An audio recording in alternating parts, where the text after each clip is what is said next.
6:20 now. This rain woke me up about 4:45. And it's relentless. Originally I think it was supposed to go on till about 7. I just looked at the weather forecast. It's due to be going till 10. A different start to the morning. I think I'll have a cup of tea. Hi, it's Jay from I Wonder UK. Welcome to my ultimate last day on my South Downs Way there and back journey. It's day 16. I camped at Beachy Head. It's rained for the last 4 hours. It was windy last night till I don't know when, from 6 o'clock right way through to midnight, something like that. That's not a complaint, that's the way it goes sometimes. I managed to pitch the tent slightly away from the wind, so I didn't get buffed by the wind so much, but obviously I had a lot of rain. We're at Beachy Head, about a mile west of Exton, through to Winchester today. Hopefully it's about 11 miles, but because of the conditions, as you can probably tell, I've already got my coat on. Had to pack up the tent, my stuff inside the tent. Make sure you practice that, it counts. I've got a little bit of an advantage because I'm short, but a disadvantage because my back's knackered. So you just have to make the most of it. I packed everything up in my rucksack before I even got out of the tent. There's a lull in the rain just at the moment. You may be able to hear a few drips coming down through the trees. So I took advantage of that, and I'll be honest with you, I haven't even wrapped my tent up properly. I had a spare carrier bag and I've just shoved it in that for the night because I know I'm not going to be using it tonight. But I have done that before, but then during the day, as soon as it stops raining, I take it out and give it a shake out and dry it out. It's the only thing you can do. So last day, sort of looking forward to it. A little bit sad that it's over as well, but that's normal. Anyway, let's go. As always, leave no trace. You can see the little dry spot I was in. Just a quick comment then as well. I've had at least 4 hours rain. It woke me up about 3:30, 4:45, because of the noise of it coming through, and I'm dry as a bone on the inside. So Lanshan, done it again. 4 hours of solid rain. I'll check and see how much rain we've actually had and put it on there, but yeah, I do love these tents. Emerging out of the woods, and it does seem to have cleared itself. I've got my waterproofs on, which, as you know, if you watch the other videos, I really don't like watching. Oh, it's a lot darker from where we've come from over there. And wow, that's really odd. Look at these clouds here. See if I can zoom in. Literally touching the woods. Looks like steam coming off the woods. Really, really low clouds. But anyway, we're off on this way. Just a quick note, as we're just walking down this first little bit of path. It's fairly level, flinty. I had a little bit of a video earlier on of, oh, I'm going to have a cup of tea while I'm in bed. Little luxury right till the rain stopped, and I thought, oh, I've got a porridge left as well. Sorted everything out, set the gas bottle up, as you saw in that little video. Gas lasted perhaps 30 seconds, 40 seconds, went to low and then kept on turning up and nothing. Not even warm enough for a cup of coffee. It was, you could put your finger in it. So I have another cup of tea this morning, so don't annoy me. This first little bit of walk is, as you can see, a flint path, but with plenty of coverage over the top, which would be good on sunny days if you've had enough of the sun, or on rainy days. Next bit is along Tarmac Road. It's only a little road, I haven't seen a car yet. My plan for today is, it's not 8 o'clock yet. I'm not trying to rush the day. I'm thinking 11 miles, and I know I've got the advantage that I've walked it the other way. I can't recall anything, any really big ascents or descents. And I keep saying, I think I've said it over the last couple of days, I'd really like a couple of hours to explore Winchester when I get there. Unfortunately, you can't check in till 3 o'clock. Now, I'm not trying to blaze the journey, but I'm thinking, well, 11 miles, I'll be there maybe 1, half 1, 2-ish. And I can't check in till 3. I believe you can phone up and book in an early check-in, but I don't really want to do that because you have to pay for it. So what I'm hoping I'm doing, 2 things. One, I'll get there and somebody will have some sympathy towards me as another human being and the room would be ready and I'll have to check in, or at least I can dump my rucksack. If I can dump my rucksack at least, that'd be great, and store there. Fortunately, that little bit of tarmac's very short, not far at all. As anybody knows me, I don't like tarmac roads, but I understand they have to link them up. What I was saying before is I'm not trying to wish my day away, but I plan as I go along and adjust. I think, doesn't everybody? So I don't think it's being negative. I'm just trying to work out my day. The other thing I'm aware of is it's 11 miles. It's still going to take some calories in my body. Excuse me. Yesterday I had, oh dear me, just a damp I think. I had porridge in the morning and a piece of flapjack from the Honesty box just by Burrington. The sustainability, I really struggle with that word, don't I? Unfortunately, when I got there, wasn't serving food for another 20 minutes or so, and I really didn't feel like I had the time to sort of be waiting around, and then the time it got sorted out as well. The pub I ended up last night, I had a pint of Guinness. Oh, the pub in Exton, thank you, was really expensive. Not the sort of thing that I could afford, so I had a pint of Guinness and a packet of cheese and onion crisp. I did have a small bag of jerky last night and was quite looking forward to the porridge, my last bag of porridge, because that does seem to get me going. It does sustain me, and it's only a small amount, but it's enough. So I haven't had any food, and I haven't got any food now, so that's the next problem we need to sort out. Those clouds are acting really weird. That they're literally like sitting on the ground over there. It's like a inverse, whatever they call it. But the sky's looking okay. That's the way we're travelling. That's what I was going to say. The other thing, I've just seen, it's like a pink lamb sign for Holden Farm. I stopped there on the way through on my first day, and I think because I left the hotel early, I was keen to start, and you know, should I get breakfast in Winchester before I go? That was the plan. And then the time places were open, I didn't bother and just left. But I stopped at Holden Farm on the way, and I've just noticed that's 6k, which is what, 3.6, just over 3.6 miles. So that might be quite nice just to get some calories into my body. When you're walking westbound, when you see the big brown barn, I guess, in front of it, and the 3 silos just behind it, yeah, just on the right hand side as you approach this farm, just over here. Thought occurred to me last night. I'm thinking of making a very short YouTube video of locations of the water, that because it would have been really useful for me. It's one of those things, whatever walk you're doing, it's the biggest concern. So yeah, a couple of short videos just showing you perhaps a map location and a picture of the tap. So I'll try and get on that when I get home. The sun's popping its head out, but it's really weird. The clouds to the left of us are still touching down on the field there. You can see these clouds more clearer here perhaps. Look. I'm not going to be able to tread around this one.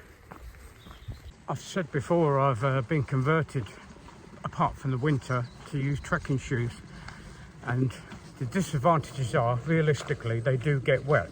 They do dry out quickly in the right conditions. I had on my Olympus 4s, I walked through a stream over Dartmoor, got out the other side and sat down and had a drink for 10 minutes, and they were dry enough, and my socks were soaked, wrung them out. They were still damp, but the shoes within a very short time dried out again. But I'm trying to avoid that today, all possibilities. On this narrow path, I keep noticing something touching my legs. Nothing bad, just I can feel it sort of hypersensitive just on this narrow path. I just realised it's last night's spider's webs where they've cast across, and I'm just walking through them. I'm sorry, spiders. Unfortunately, it's not a super bad thing. You're walking along a road, but it's not busy, and it's basically just linking up the bridleways. But soon, before you turn right, there's a pub there. I haven't been in it, but every pub I've been in and ask for water if I had no problem. Personally, I always have a drink because it just feels better than if I've, you know, at least purchased something. I feel like it's okay to get a couple of bottles of water. But yeah, I'm just looking now at the Millbury. After the Millbury, as you approach the road there, you turn right and the Millbury's on your right hand side. You walk down the road for a little bit and take the very first left. The second one I've seen this morning, like a kestrel coming over my head, but really low. Normally you see them quite high, or when you're up you can see them hovering out, but literally just came past me above the telegraph poles. But I've got used to it. I know I'm not going to capture them now. I wish I could, I'd love to, but the time I get my phone out it's gone. So it's a beautiful thing to see. I can understand why someone's building there. I know it's not a clear day, but the view out there, wow. The weather really can't decide what to do today. At the moment, I think there's just a lack of even a slight breeze. The sun does look like it's trying to break through. There's cloud. But over here, it's just misty. Bit of a meh day weather-wise. But the walk's great still. It's a bit of tarmac, but you're out in the countryside, you're not at work. And I think after 4 days there was wind and it was damp all the time and stuff. I was starting to get, am I doing the right thing here? And I got up to the top of Combe Martin feeling that way, and it's quite, I think it's one of the highest parts on the path actually. Got to the top there and I could hardly see the, are they called cairns, where they got like a pile of rocks at the top? I've forgotten, slipped my mind for the moment. And I got to the top of there and I had signal, and I hadn't had signal for the last 2 days. So I phoned up my girlfriend just to let her know I was still alive. I was talking to her, looking at my phone to make sure I got signal. I just turned round and within 20 seconds, I'm not joking, 20 seconds it cleared. The wind just blew all the clouds away and I could see right across the Wales. And it just lifted me, absolutely lifted me. And so I always have that recollection now. I can't do anything with the weather. Sometimes it works out, sometimes it doesn't. But I'm not in charge of that. So just enjoy what you have got. We're off the tarmac road now and down this bridleway through like woods and hedges. But the hedgerow on either side is that you can't see out. Again, it's one of those things, don't let it frustrate you. There'll be times when it's open as open, where you can see for 15, 20 miles. Just as I was beginning to think, I might stop in a minute and take my coat off before I get hot and, you know, condensation on the inside of it. It just literally, as it went from my mind, I got a bit of mizzle. I've said it before, the Cornish expression, mizzle, between mist and drizzle, but it gets you wet stuff. I've been forcing myself not to think about food because I didn't want to be disappointed if it wasn't there, like yesterday's occurrences.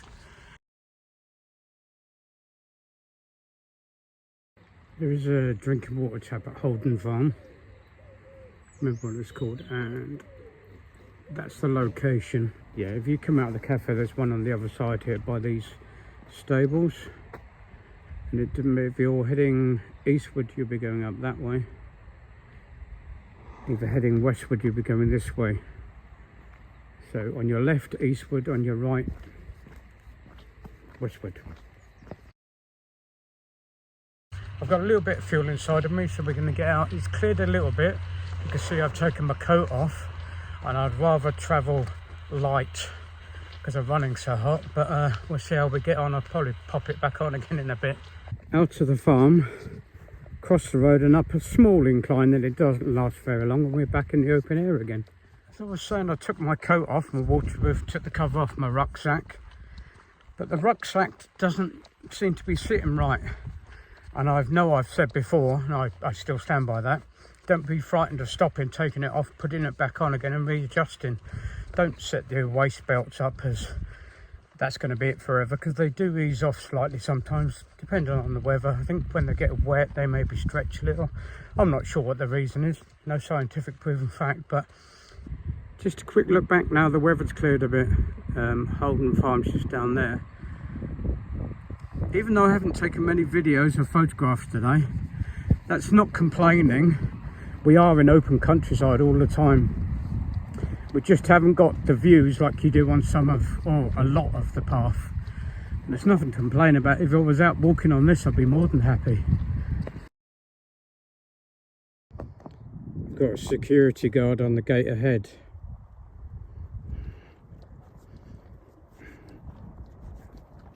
I'm not disillusional, but I know I'm not going to catch that pigeon.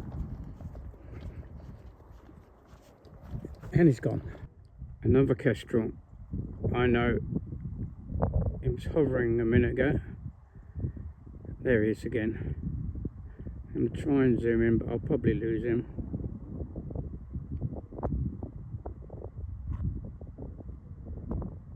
Kestrels and birds of prey as a whole fascinate me. Since I was a young boy, I read Kes when I was at school. I think it was compulsory, but yeah, I really enjoyed that book. And since then I've been fascinated. It's one of those things I need to put on my list. Learn to identify birds of prey. The sky looks slightly moody, doesn't it? But we're out in, I guess I'd call it open farmland now. It's really nice, lots of open space. Why, when I'm carrying my battery banks, as they get depleted or empty, why don't they get lighter? I don't know. There's no real wind today, but you can definitely tell the difference just with this hedgerow on either side.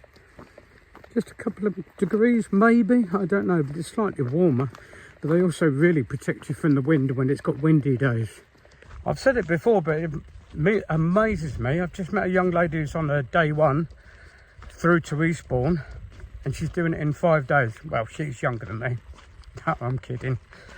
But good luck to her. And she said, well, I need to do it in 5 days because on the 6th day I'm flying back to America.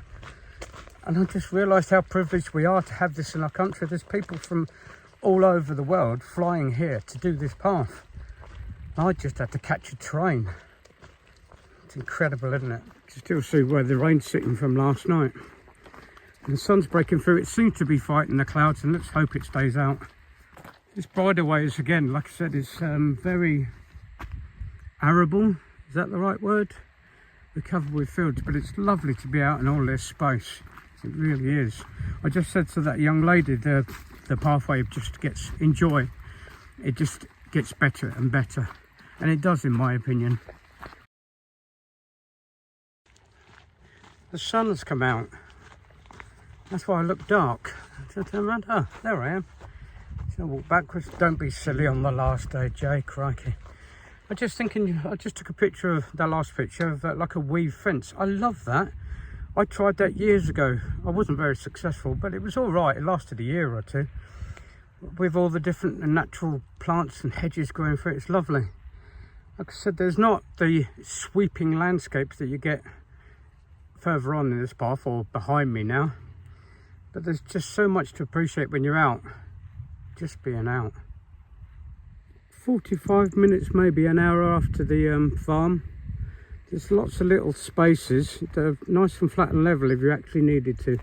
Maybe be a little cheeky, but it's a huge amount of space. If you were set up very late and left very early. Talking about large open spaces. Wow, I'm in the shade again. That sun's really... Wow. Oh, it feels nice on my face. See if I can dry the rest of my clothes out. That'd be nice before I get to Winchester.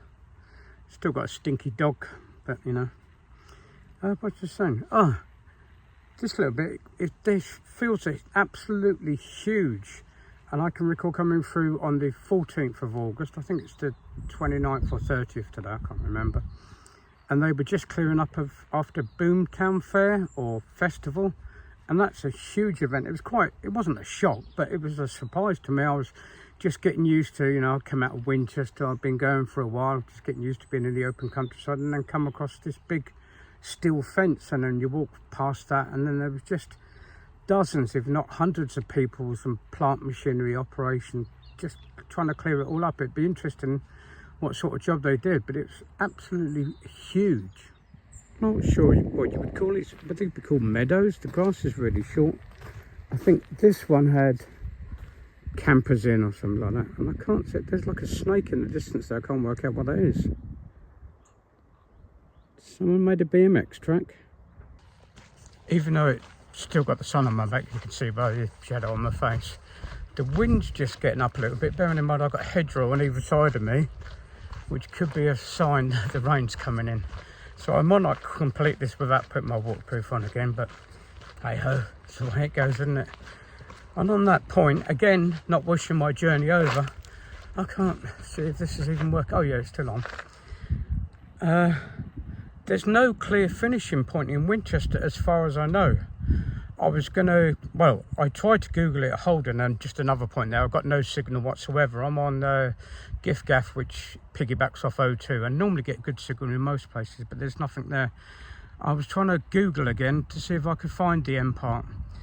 I couldn't do it, and I'm not going to do it now while I'm walking. So I've decided I'm going to, there's a statue in Winchester, I think it's Alfred. I think it's black as well, the statue's black, not sort of bronzy colour. And I decided that's going to be my finishing mark.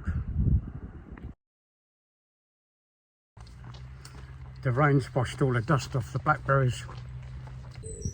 There's another gatekeeper, coffee shop by the gatekeeper's cottages. I'll check that in a minute. After walking through all these huge open, what I'm calling meadows, we're going back down into a little bit of shelter, which might work out okay for me. Hasn't rained on me since I left the farm.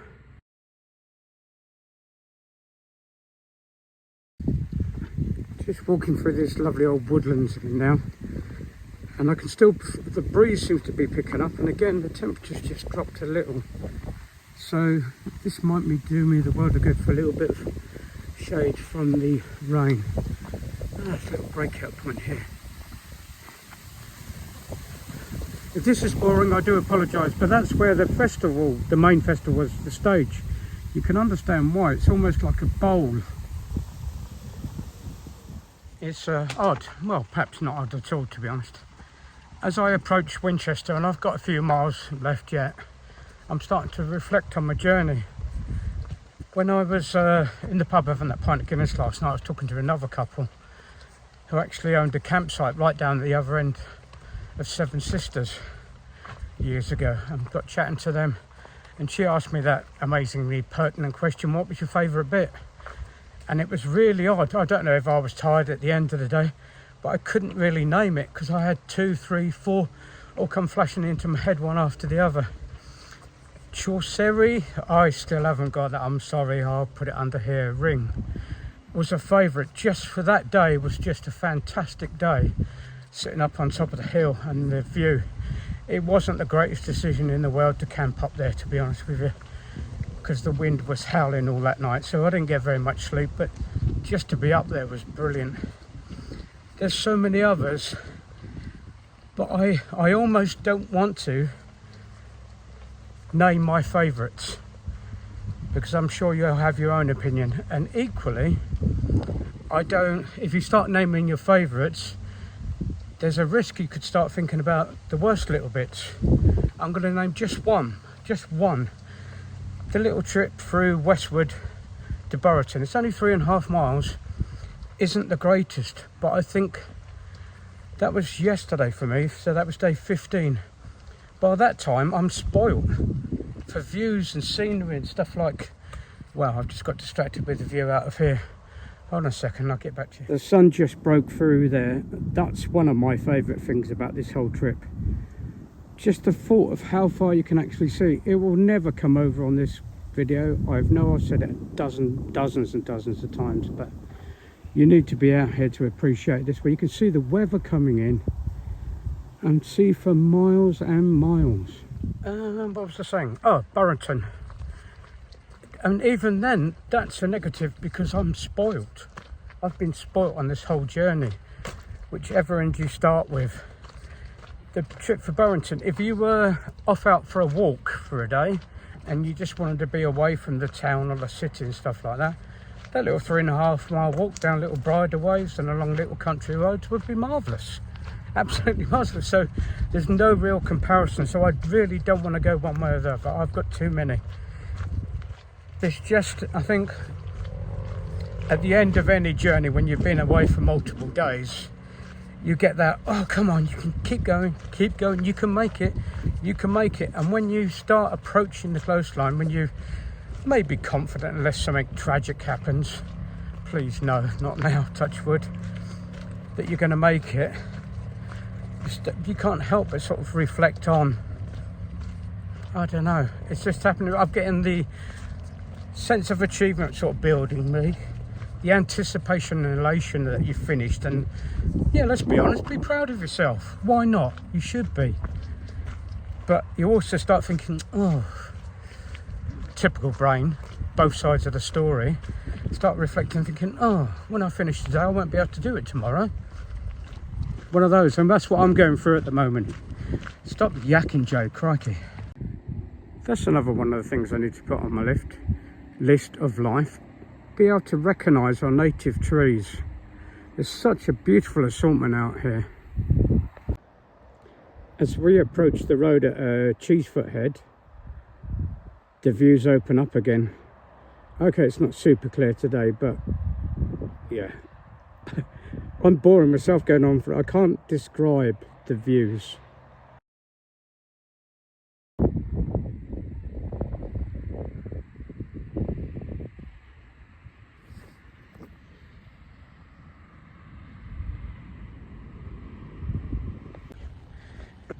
I was just reading on the notice board there, that bowl where the Boomtown Festival Fair was, is a natural amphitheatre caused by ice melt something years ago.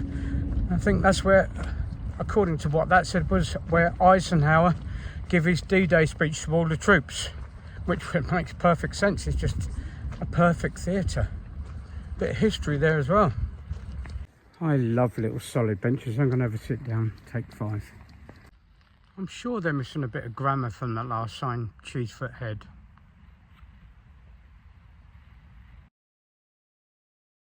Sitting on this bench, just having a relax for 5 minutes. And I've noticed over the last hour or so, several groups and individuals walking the paths.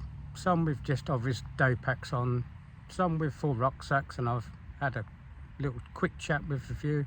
You're going the whole way, and they're just setting off on the journey. And I'm not saying I'm jealous, because I've been there, but wow, they're just on the start of their journey. From this point, just after Cheesefoot Head, sorry, I've got about an hour and a half left, and I've got that, oh, I don't want to finish, but you know, it comes to an end, doesn't it? Otherwise you never start anything new. Just reflecting on the journey, the views, just the open countryside. Just starting to think, you know, people ask me why do I do it, or how do I do it, or challenge me by saying, oh, I could never do that, and I always say you can. I think a lot of it's mental. It's what you think you can do, and if you can keep on concentrating on the positives, I think you can. Am I sore? Yeah, especially over the last couple of days. My back. Have I got any war wounds? A couple, nothing major. My knee went day 6 on the way out, so I've had that for 10 days now. Let's not talk about that. My tendons have stood up, so I'm really pleased with that. I've got a couple of hard skin / rub marks on my heels. I've never had that before. I had that at the end of day 1.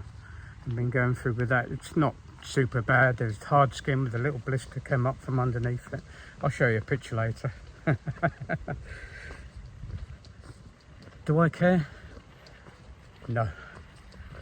I think in life, if we don't set our challenges, we never get the sense of achievement, and I think that's one of the things, the way society's going, unfortunately.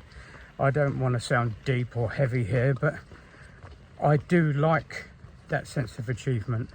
It's really, really self-rewarding, and I think, I'm not going to say we can overcome anything, because that would just be a ridiculous statement, but when we put our minds to it, it's amazing what we can achieve. These things we've been blessed with, bodies, I think they're a lot more capable than we ever give them credit for. And as long as we don't let one side of the mind start convincing us otherwise, which can happen, and the more aware you are that it can happen, the easier I guess it is to cope with, because when it happens, you understand why it's happening, and you know that that's just one side of the story.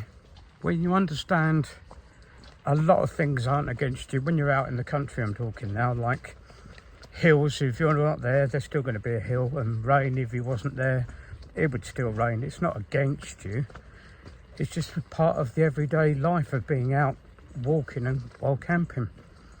But those things, I think, simpler things in life, I want to say, that don't get caught up in your brain and go round and round or escalate till you start obsessing about things that really aren't that important in life. I'm not suggesting for one moment it's a survival situation. Crikey, I've walked for 16 days. I think I've had 2.5 days of rain. Look at the colour of me. But you are self-preservation, looking after yourself. And again, I find that very rewarding. I think that should be taught at a very young age. I tried to do it with my two daughters, and yeah, I think they've got a hang of it. They both love the outdoors, walk their dogs for hours at a time and go out exploring, so good on them. I guess what I'm trying to say is that it's good to get out there, so get out there. Nowadays we have, I'm afraid to use this, but buzzwords of how good it is for your mental health. 100% it surely is, but we knew about it before. I may have said this before in an earlier video, but our mum said it when we were kids. Get out there, go out and enjoy yourself. And I think a lot of people miss out on doing just that. Looking after yourself, going out there, making yourself tired. Be aware of your limitations and build up to it by all means, but that's what I try and I hope to encourage. This sounds pretentious now, I'm saying it out loud. With other people when I make these videos, as I said before, initially they were just for a record for my daughters. That's how it started off, but I'd like to think that other people will look at the videos and go, oh, that bloke can do it. That little short bloke can do it, and he's quite old and a bit broken up. I'm going to try to do it. That'd be great.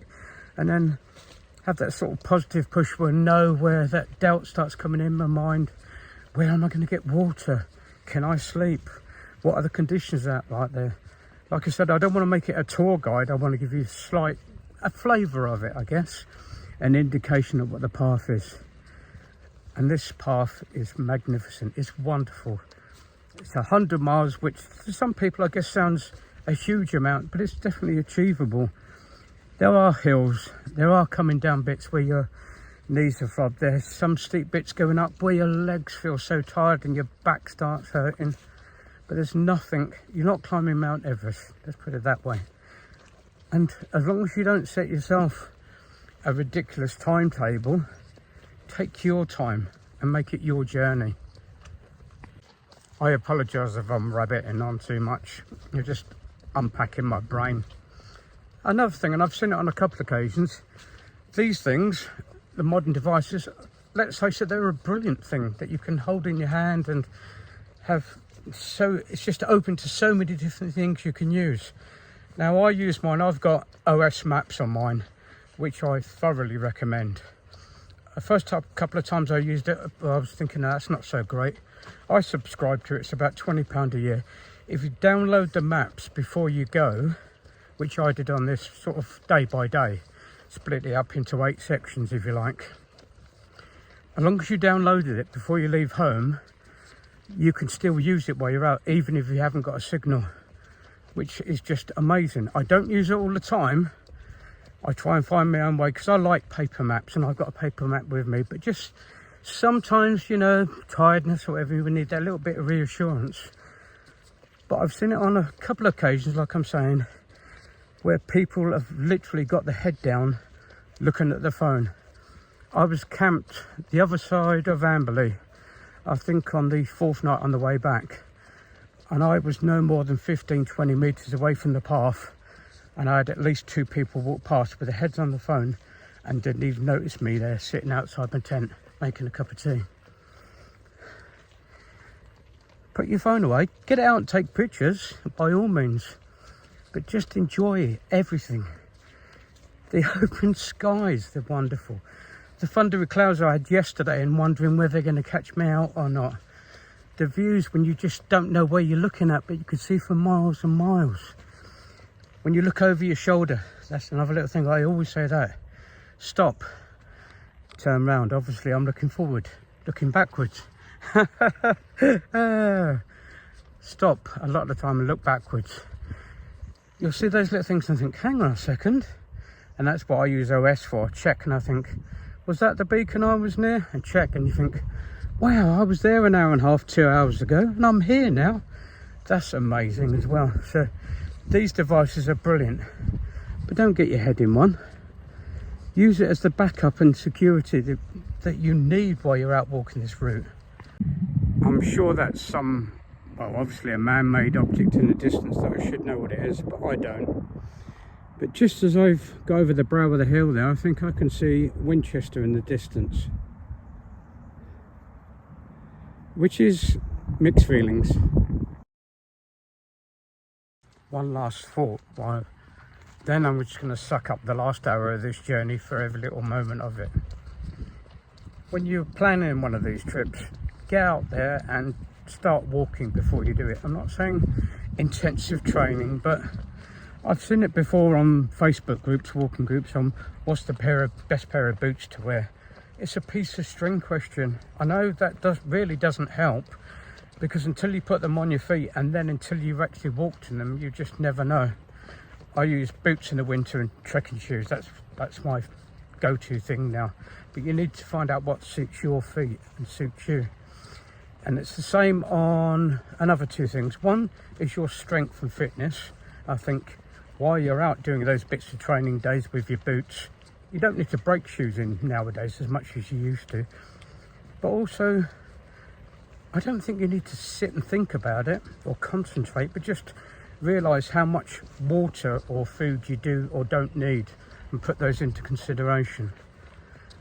The more you do it, the better that self-acquired knowledge becomes, and that gives you confidence.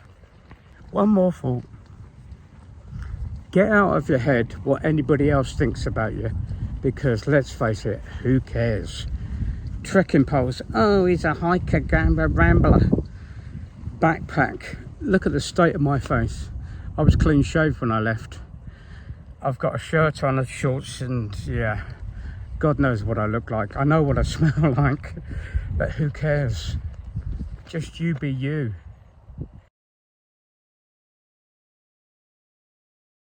As we travel down this beautiful green, the greens look really nice today. But look at the blackberries as we come through. There's hundreds and hundreds of them. Sorry, I got caught by the bramble. Hundreds of them on the way down.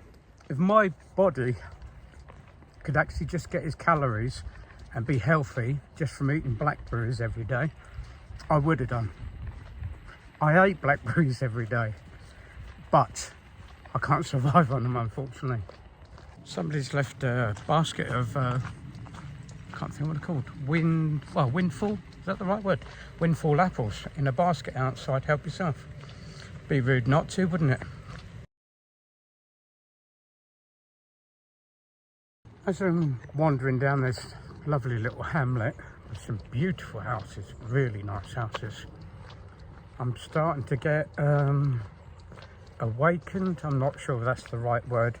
I just heard a commercial jet go over, which you hear them on and off anyway, but I can hear the faint hum of cars in the distance, and my hearing is shocking. This one's no good, and this one got a mind of its own.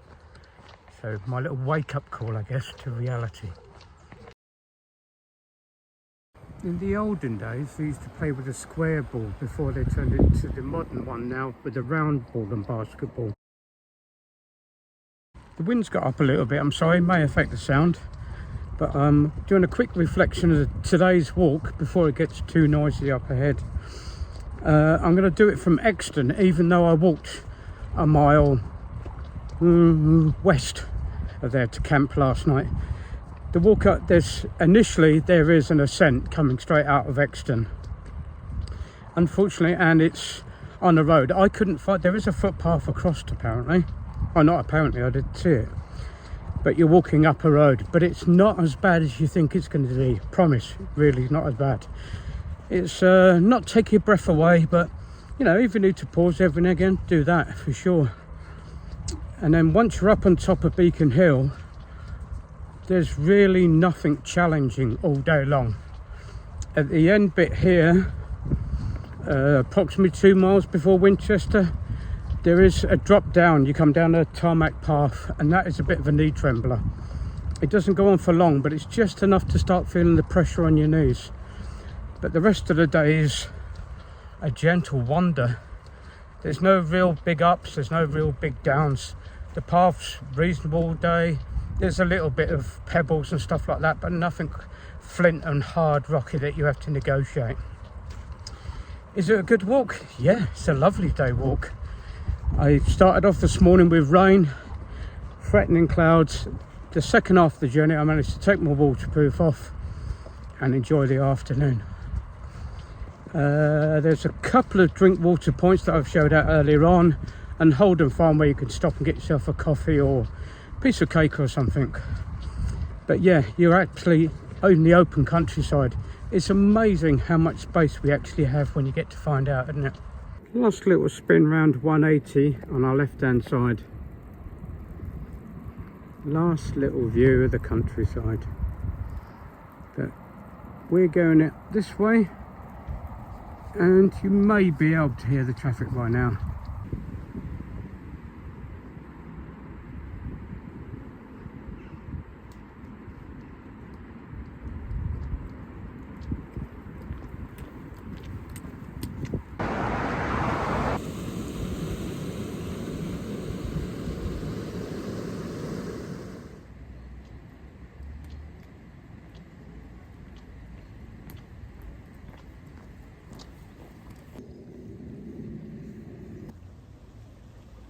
We can't end this series of videos with a shot of the motorway. Tranquil River, just on the last little bit into Winchester. And you can see, oh, a little beam over my head, look. I'm special. The sun's come out for me, and I finished an amazing 16-day walk. What can I say?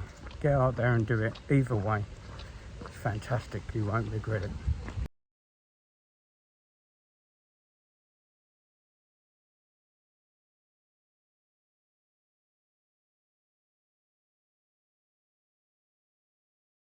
So here we are, different boudoir for tonight.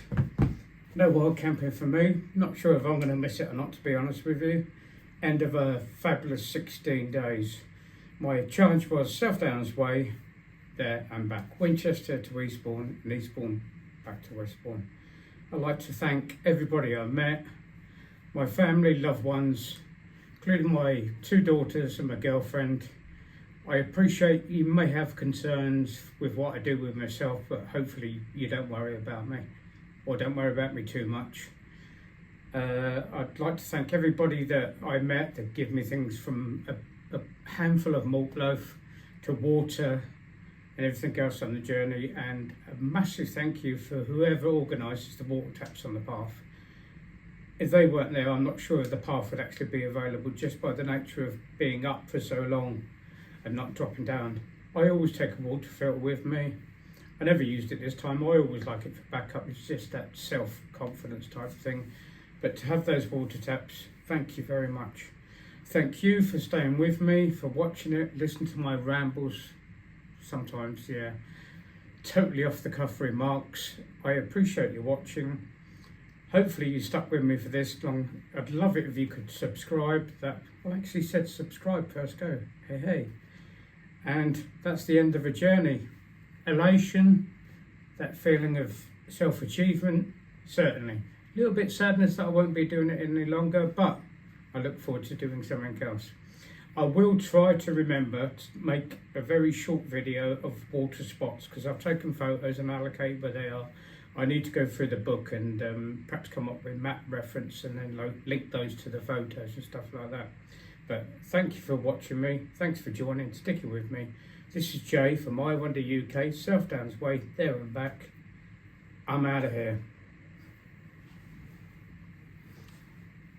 Did I say anything about blackberries? Lovely room. Let's make it mine. Got some equipment to dry. I'm out of here. What's the damage? Quick check on my feet.